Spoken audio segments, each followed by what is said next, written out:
invitó por parte de las autoridades a mucha gente con experiencia para tratarnos de orientarnos del conocimiento de lo que es el amparo.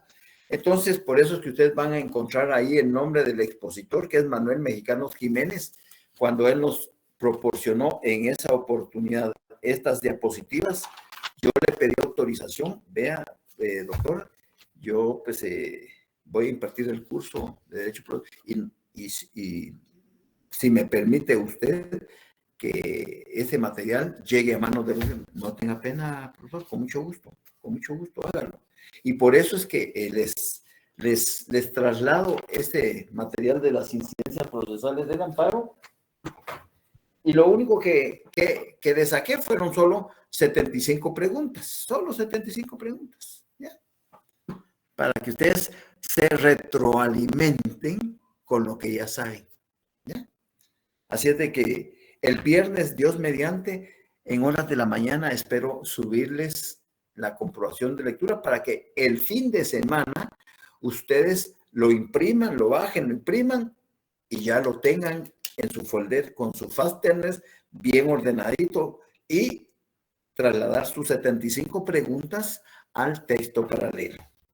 Pero algunas cosas están desfasadas, o sea, están derogadas, si ustedes quieren, pero son muy pocas. En realidad es muy poco lo que hay que, pero yo les iré aclarando esa situación. Así es de que estoy contento porque vamos avanzando y ya el lunes terminamos el tema de la defensa constitucional, el documento, y ya el miércoles entramos a las incidencias, pero ya ustedes lo han leído y con todo lo que han trabajado del amparo, pues nos vamos a ir así, rapidito.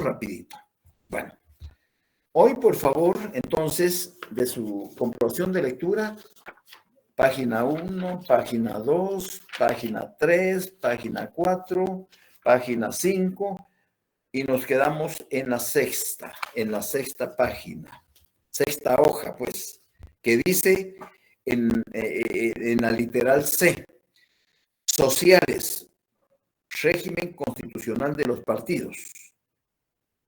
Otros instrumentos son de carácter social y se orientan a la preservación del orden constitucional a través de los grupos intermedios, especialmente los partidos políticos y los grupos de presión, a los que se les da participación en el proceso del poder. Bueno, previamente, ahí vamos a comenzar, pero voy a hacer un preámbulo, una síntesis de todo lo que les he platicado de la defensa constitucional, solo para que su cerebro comience, porque les va a ayudar mucho.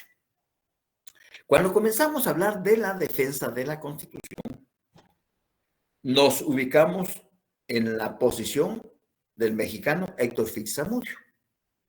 Y él, en una de sus tantas definiciones de lo que es la defensa de la Constitución, indicaba que la defensa de la Constitución debe de entenderse como aquella que está integrada por todos aquellos instrumentos jurídicos y procesales. Y yo les explicaba que todos los instrumentos jurídicos es todo el ordenamiento jurídico vigente. Y que los instrumentos procesales son aquellos procedimientos que la propia Constitución mantiene como garantías constitucionales para protegerla de las constantes violaciones de que es objeto por parte de quienes detentan el poder. Y dentro de esas tenemos la exhibición personal, el amparo y la inconstitucionalidad de leyes. Pero después Héctor Fix Zamudio dice, vea, no se compliquen la vida. Como toda institución, esta es susceptible de estudiarla desde dos puntos de vista, esquemáticamente. Estudiémosla como protección constitucional y como garantías constitucionales. Y eso es lo que hemos venido haciendo. Hemos platicado de la protección constitucional indicando que está integrada por todos aquellos instrumentos políticos, económicos, sociales y de técnica jurídica que han sido canalizados e incorporados a la norma constitucional con el único objeto que los titulares del poder se sometan a los lineamientos que establece la propia Constitución. En otras palabras, que nadie puede ser superior a la ley. Sin embargo, Acá nuestras autoridades lo entendieron y lo comprendieron mal. Y ellos entendieron que todos ellos son superiores a la ley. Y por eso estamos como estamos. Cuando hablamos de los instrumentos políticos, hablamos de la separación de poderes, hablamos del organismo legislativo, del ejecutivo y del judicial, todo lo atinente a las funciones más importantes de cada uno de ellos. Hablamos de la teoría de los frenos y contrapesos, hablamos, bueno, de los controles intraórganos e interórganos también, controles adentro del propio órgano y controles entre los distintos órganos del Estado. Hablamos del bicameralismo, hablamos de la votación calificada, hablamos del refrendo ministerial, hablamos del veto presidencial, hablamos de la interpelación ministerial, de los informes, etcétera, etcétera, etcétera. También tocamos los instrumentos económicos o los instrumentos de control, de fiscalización del buen manejo de los recursos del Estado. Y dentro de esos, pues, mencionamos a la Contraloría General de Cuentas, cuál es el papel que tiene que jugar dentro del territorio nacional en todas las instituciones que reciben fondos del Estado. Hablamos del presupuesto, cómo el presupuesto se estima, se integra, en cuál es la responsabilidad del Ejecutivo de aprobarlo antes de julio, agosto, para enviarlo con 120 días de antelación al Congreso, para que el Congreso lo discuta, lo analice y lo apruebe. Y que si al 30 de noviembre, que terminan el segundo periodo de sesiones ordinarias del Congreso, el Congreso no logra aprobarlo, automáticamente en el siguiente ejercicio fiscal, va a regir el presupuesto del año anterior. Hasta ahí, pues, citando los artículos, fundamentándonos, hemos platicado. Hoy nos toca hablar de dos instituciones intermedias de carácter social, como son los partidos políticos y los grupos de presión. Voy a hablar primero de los partidos políticos. En primer lugar, tenemos que tener presente en nuestra Constitución ciertos artículos que tienen relación con la libre asociación de las personas. El artículo 34, por ejemplo, el artículo 34 dice derecho de asociación. Se reconoce el derecho de libre asociación. Nadie está obligado a asociarse ni a formar parte de grupos o asociaciones de autodefensa o similares. Se exceptúa el caso de la colegiación profesional. Este artículo está íntimamente relacionado con el 135, 136 y 137 de la Constitución. El 135 habla de los deberes y derechos cívicos y políticos. Cada uno de ustedes sabe que son derechos y deberes de los guatemaltecos, además de los consignados en otras normas de la Constitución y leyes de la República, los siguientes. Y ahí están todos. El 136, deberes y derechos políticos. Son derechos y deberes de los ciudadanos. ¿Quiénes son ciudadanos? Hombres y mujeres mayores de 18 años, que están en el pleno goce de sus facultades mentales y volitivas. Inscribirse en el registro de ciudadano, elegir y ser electo, velar por la libertad y efectividad del sufragio y la pureza del proceso, optar a cargos públicos, participar en actividades políticas, defender el principio de alternabilidad en no reelección. Y el 137, que también están íntimamente relacionados, que es el derecho de petición en materia política. Aparte del derecho de petición en materia administrativa, que regula el artículo 28 de la Constitución. Este es derecho de petición en materia política. El derecho de petición en materia política corresponde exclusivamente a los guatemaltecos. Ahí está claro, no hay problema. Este párrafo sí es cuestión de que me den una respuesta chingüengüenchona de parte de uno de ustedes. Toda petición en esta materia deberá ser resuelta y notificada en un término que no exceda de 8 días. Si la autoridad no resuelve en ese término, se tendrá por denegada la petición y el interesado podrá interponer los recursos de ley. ¿Qué se opera en ese segundo párrafo del artículo 137 de la Constitución? Contencioso administrativo. El silencio administrativo negativo. Así es, Evelyn, Daniela. Se opera el silencio administrativo negativo. ¿Por qué? Como ciudadano, puedo solicitar a cualquiera de los órganos electorales de la ley electoral y de partidos políticos, es decir, al propio Tribunal Supremo Electoral o también a los órganos que integran órganos electorales como son el artículo 153, el registro de ciudadanos, las juntas electorales departamentales, las juntas electorales municipales, las juntas receptoras de votos. Yo puedo hacer mi solicitud que tenga íntima relación con mi persona hacia cualquiera de esas instituciones en materia política. Y ellos están en la obligación de responderme en el término, no dice plazo. Cuando se habla de plazo, comprende días hábiles e inhábiles, pero cuando es término, solo comprende días hábiles. Sábados y domingos no cuentan. Entonces, tiene la obligación de resolverme y notificarme dentro del término de 8 días hábiles.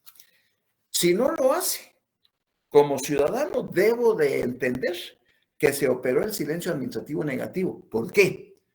Porque la respuesta me fue denegada, me fue desfavorable.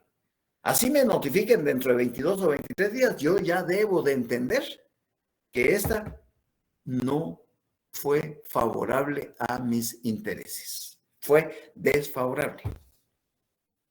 Claro que aquí dice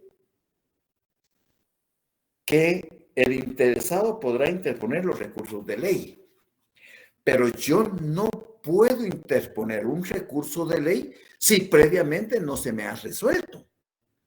Porque si se me resolvió desfavorablemente, pues voy a utilizar los recursos de ley que son los recursos que contempla la ley de lo contencioso administrativo, el recurso de revocatoria y el recurso de reposición. Esos son los recursos de ley. Pero, ojo, pan para su matate, no hay materia que no sea susceptible de. No hay materia que no sea susceptible de. Amparo. De amparo. De amparo. Entonces, aunque no haya agotado la definitividad procesal, es decir, aunque no haya agotado las instancias administrativas y judiciales para accionar en el amparo, puedo interponer una acción de amparo en contra de la institución a la cual presenté mi solicitud en materia política ante el juzgado que va a ser el competente o el tribunal que va a ser competente, con el único objetivo de que se le fije un término prudencial perentorio a esa institución para que me resuelva. Favorable o desfavorablemente, no me importa. Ya veré, ahí sí, ya veré los recursos de ley. ¿Qué recursos de ley voy a utilizar? Pero sí puedo acudir de amparo sin agotar la definitividad procesal, simple y llanamente con el único objetivo de que el juez competente que conoce de esa acción de amparo le ponga un plazo, un término prudencial perentorio fatal.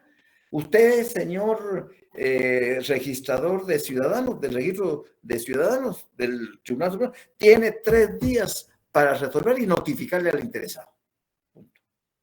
Solo para eso voy a accionar el amparo. O sea, no nos quedamos de brazos cruzados. No nos quedamos de brazos. está la ley para que hagamos uso de la misma y utilicemos y reclamemos y hagamos ver los derechos que la Constitución nos otorga. Bien. De esa cuenta, hola Aura Yesenia, buenas noches. De esa cuenta, gusto de saludarte, qué bueno que se conectó. De esa cuenta, el único artículo, óiganlo bien, que habla en la Constitución de materia electoral es el artículo 223. El artículo 223. Así que saquen por favor su resaltador y subrayen el artículo 223 que dice título 5, estructura y organización del Estado, capítulo 1, régimen político electoral, libertad de formación y funcionamiento de las organizaciones políticas. El Estado garantiza la libre formación y funcionamiento de las organizaciones políticas y solo tendrán las limitaciones que esta Constitución y la ley determinen. Todo lo relativo al ejercicio del sufragio, los derechos políticos, organizaciones políticas, autoridades y órganos electorales y proceso electoral será regulado por la ley constitucional de la materia. Y el último párrafo merece que le presten atención. ¿Por qué? Porque fue un párrafo creado, emitido por los constituyentes, pero muy perverso. Porque ellos, su trabajo de la Constitución lo entregaron en el mes de mayo de 1985. En el mes de mayo de 1985. Sabiendo que podían todavía participar en el próximo evento electoral como candidatos a diputados. Y por eso es que redactaron ese artículo de esta manera, que dice así, ese tercer párrafo. Una vez hecha la convocatoria a elecciones, al día de hoy, el Tribunal Supremo Electoral todavía no ha hecho convocatoria a elecciones y sin embargo, muchos partidos políticos están poniendo vallas, haciendo propaganda electoral, que está prohibido, porque no se ha convocado todavía el proceso. Sin embargo, muchos partidos están colocando sus vallas, no solo en la capital, sino en el interior de la República. Eso es proselitismo, quiérase o no, es proselitismo. Entonces, una vez hecha la convocatoria a elecciones, queda prohibido al presidente de la República, a los funcionarios del organismo ejecutivo, es decir, al vicepresidente, a los ministros, a los viceministros, a los directores, a los secretarios generales de la presidencia, secretarios, o sea, a los funcionarios, queda prohibido.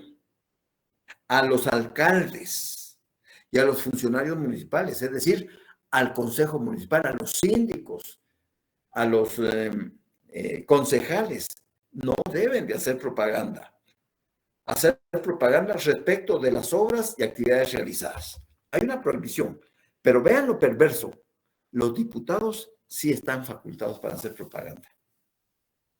Los diputados de la República sí están facultados constitucionalmente para que cuando se abra la convocatoria a elecciones, ellos luzcan con sombrero ajeno, yendo a visitar a su gente que lo eligió anteriormente y de, miren, por mí es que tienen esta carretera asfaltada, por mí es que tienen este centro de salud, gracias a mis gestiones la escuela se logró un remozamiento, la introducción de agua potable a las aldeas y caseríos tales, o sea, ellos sí pueden presumir dentro de estando la convocatoria abierta para elecciones, ellos pueden presumir de esas obras, mientras que los otros funcionarios, como el presidente, vicepresidente, ministros, viceministros, directores, secretarios, no, alcaldes tampoco, concejales tampoco, síndicos tampoco, es decir,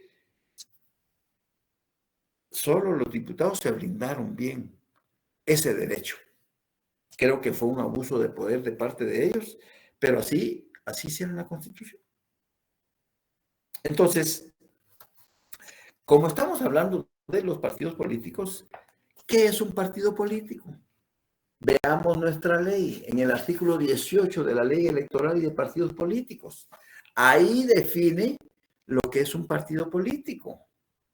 Los partidos políticos legalmente constituidos e inscritos en el registro de ciudadanos son instituciones de derecho público con personalidad jurídica y de duración indefinida, salvo los casos establecidos en la presente ley y configuran el carácter democrático del régimen político del Estado.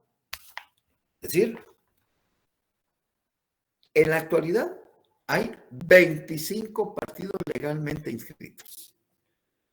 Están pendientes antes de diciembre, antes de noviembre, cuando salga la convocatoria. Ahorita te doy la palabra, Ernesto. Entre 4 y 6 partidos más. Es mucho.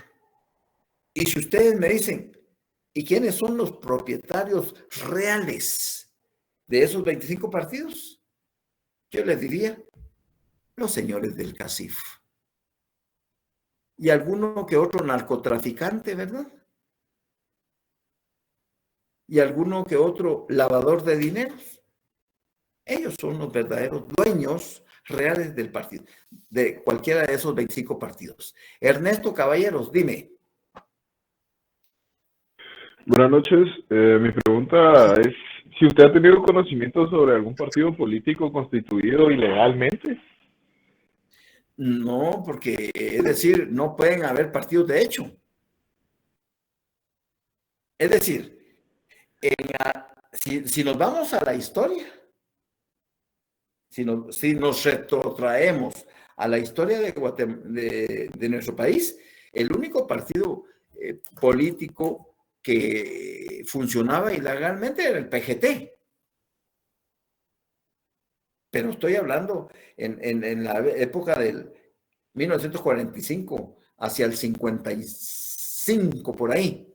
Funcionó ilegalmente el Partido General del Trabajo, el PGT, que él no fue reconocido legalmente. Entonces, actuaba ilegalmente. Pero ningún partido puede actuar en la actualidad, de acuerdo a la ley electoral del partido político o de acuerdo a la Constitución, en forma ilegal. ¿Ya? Porque no tiene la característica de partido político, porque no ha sido reconocido por la ley, porque no se le ha otorgado esa personalidad jurídica distinta a la personalidad jurídica individual de cada uno de los socios, de los afiliados fundadores. Entonces, no puede existir un partido ilegal. ¿Ya? Gracias. ¿Cómo no? Bien. Entonces, estos partidos actuales, estos 25, son partidos de ocasión. Son partidos electoreros. Es decir, ninguno de los 25 partidos políticos tiene un plan de trabajo a largo plazo, a 25, a 30 años. Vienen, aquí tengo un plan de trabajo, ganemos nosotros o no ganemos, por favor, ahí está. Lo que queremos es que Guatemala se desarrolle, crezca y progrese. Aquí está, muchachos, ahí está para todos. Úsenlo, no importa. No hay ningún partido político serio. No existe realmente una vocación de servicio por parte de los dirigentes, de los secretarios generales y de los que conforman los partidos políticos, una vocación de servicio. Son de ocasión, son electoreros. O sea, viene un evento, lo inscriben y si por lo menos logran a un diputado en el Congreso, se salvan. Ya pueden seguir a la segunda contienda, segunda convocatoria entre 4 años, fortaleciéndose o creciendo.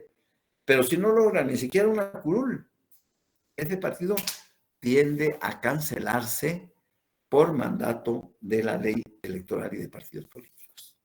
Entonces, aunque ustedes no lo crean, hay gente que se dedica a ese oficio, a inscribir partidos políticos. Y ya cuando están partidos inscritos legalmente, los venden a los mejores postores.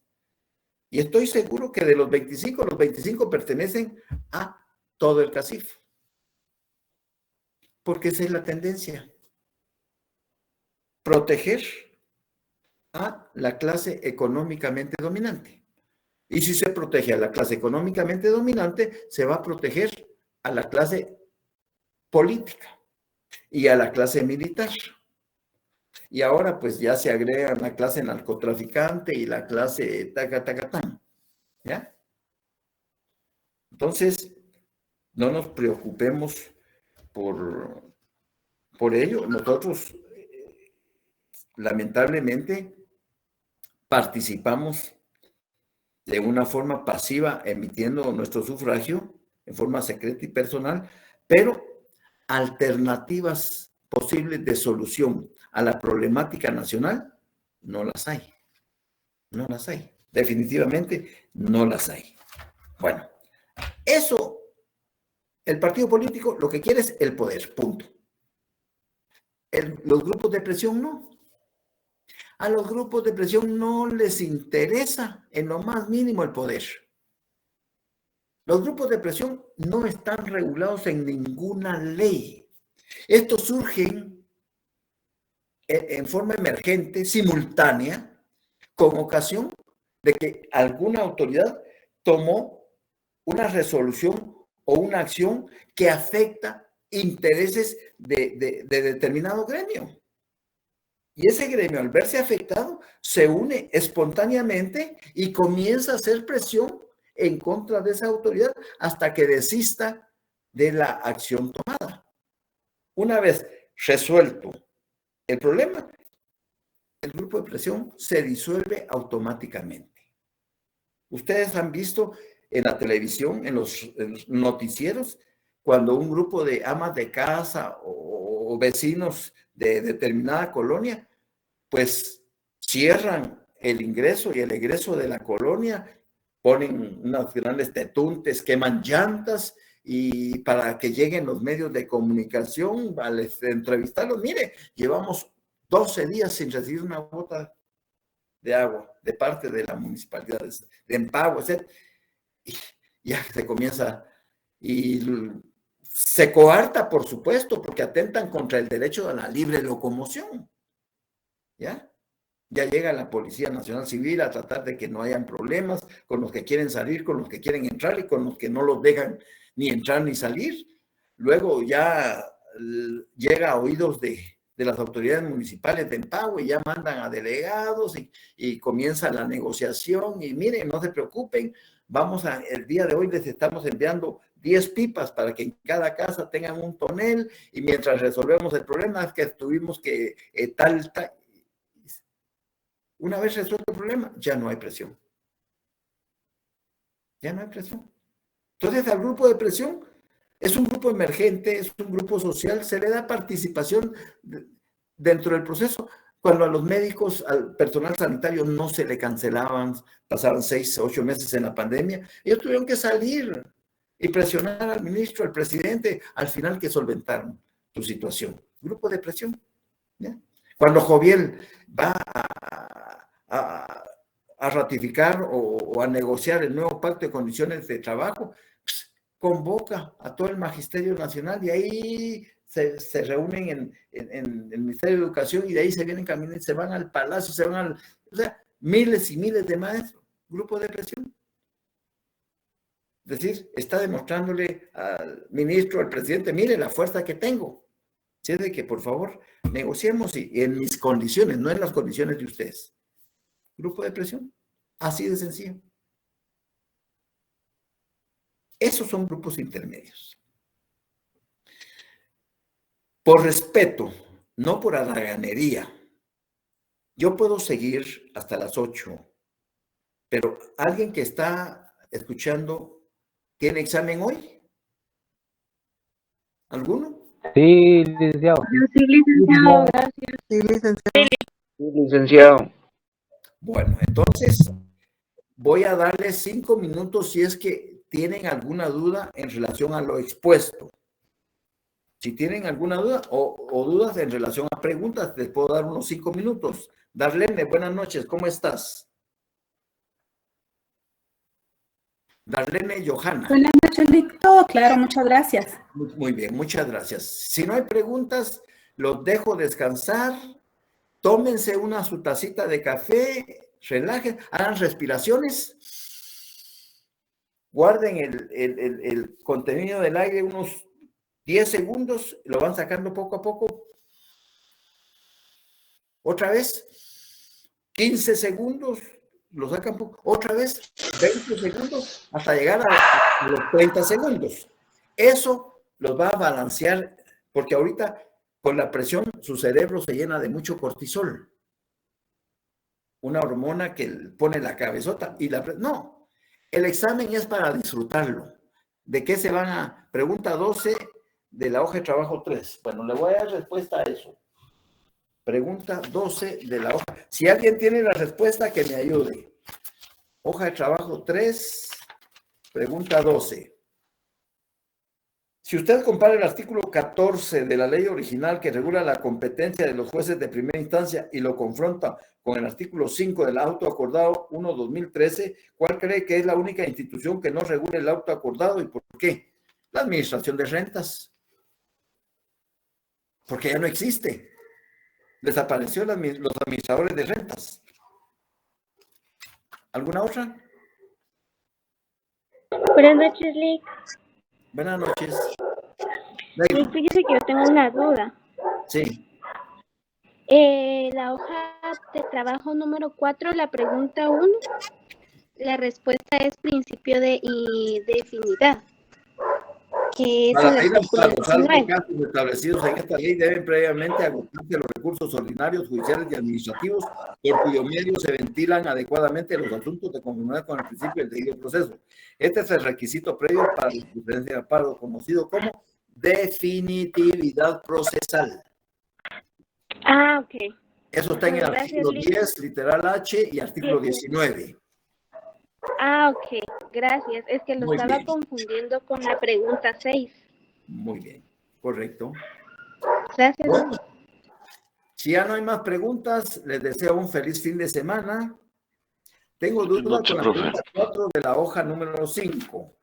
Pregunta 4. ¿Qué nombre recibe la resolución definitiva de amparo? ¿Sentencia o un auto definitivo? Porque un amparo se puede, si es la revocación de un amparo, se resuelve a través de un auto definitivo. Entonces puede ser la sentencia o puede ser un auto definitivo.